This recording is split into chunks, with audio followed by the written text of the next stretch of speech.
السلام عليكم، كي دايرين؟ لاباس عليكم؟ اش اخباركم؟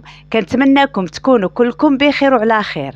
قبل ما نبدا هاد الحلقه بغيت غير نتمنى لكم عواشر مبروكه وعيد مبارك سعيد بالصحيحه والسلامه، وباش ما تمنيتوا كاملين ان شاء الله في خاطركم. في الحلقه ديال اليوم غادي نهضروا على صاعقه بجميع المقاييس وصدمه ما كانتش على البال ولم يحسب لها حساب يوما ما. لبؤت المحاكم المحامية زينب الخيار 46 سنة وهي كتزاول مهنة المحاماة. تم تشطيب عليها من لوائح مهنة المحاماة من طرف هيئة المحاماة بالدار البيضاء وبالنفاذ المعجل. سطروا مزيان على هاد الكلمة ديال النفاذ المعجل. الناس اللي كيقولوا راه تشطب عليها غير من لوائح مهنة المحاماة اللي كاينة في الدار البيضاء فقط، فهذا غير صحيح، لأنه للأسف راه تمسح الاسم ديالها من جميع لوائح مهنة المحاماة اللي كاينين في جميع ربوع أنحاء المملكة المغربية. المحامية زينب الخيار معروفة بالجرأة ديالها، بحيث أنها كتقبل أنها تتكلف بالقضايا الحساسة اللي بزاف ديال المحامين كيتجنبوها، بحال مثلا القضية ديال التهامي البناني اللي الملف ديالو كانت مكلفة به زينب الخيار، اللي تحكم فيه على المتهمين الرئيسيين ب20 سنة سجنا نافذا. وكذلك قضية الكولونيل، هاد القضية اللي مازال في طور التحقيق، يعني مازال مسألة التحقيق فيها، والمحامية زينب الخيار في هاد الظروف. وهنا كيتطرح التساؤل، واش غادي توقف الإجراءات ديال التحقيق في قضية الكولونيل أو لا غادي تكمل فيها المحامية زينب الخيار، أو غادي تسلم المحامين آخرين؟ العلم عند الله.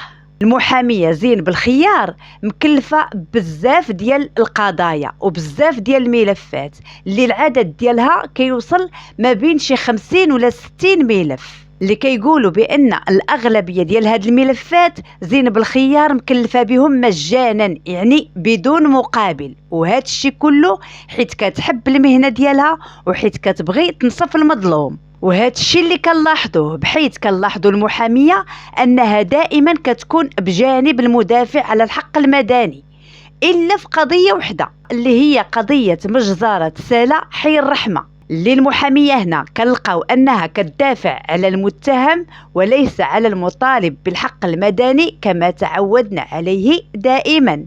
المهم نرجعوا للسبب اللي على وديتو تم التشطيب على المحامية زينب الخيار من لائحة المحاميين، والسبب هو واحد الأوديو مسرب للمحامية فيه سب وقذف وإهانة نقيب هيئة المحاميين بالدار البيضاء.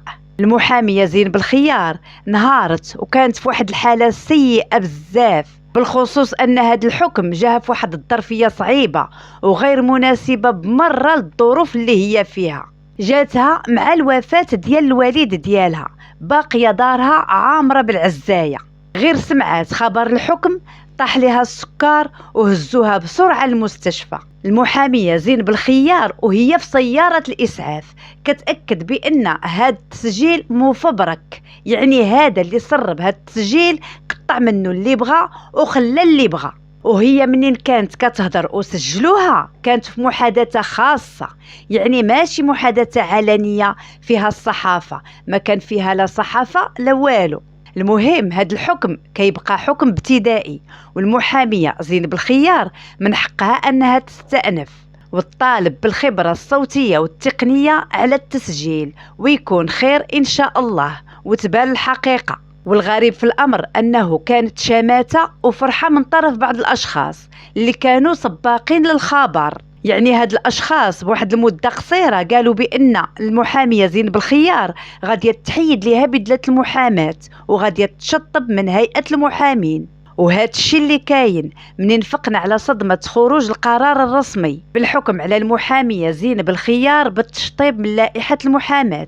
الله يكون معاها والله يصبرها، لان المحاميه كتقول بان هاد المهنه كتجري في الدم ديالها وما تقدرش تعيش بلا بيها، بحال الا حيدتي شي حوته من البحر. وهنا ما عندي ما نقول غير أنني نودعكم على أمل اللقاء بكم في فيديو قادم إن شاء الله، وعواشركم مبروكة وعيد مبارك سعيد. مع السلامة.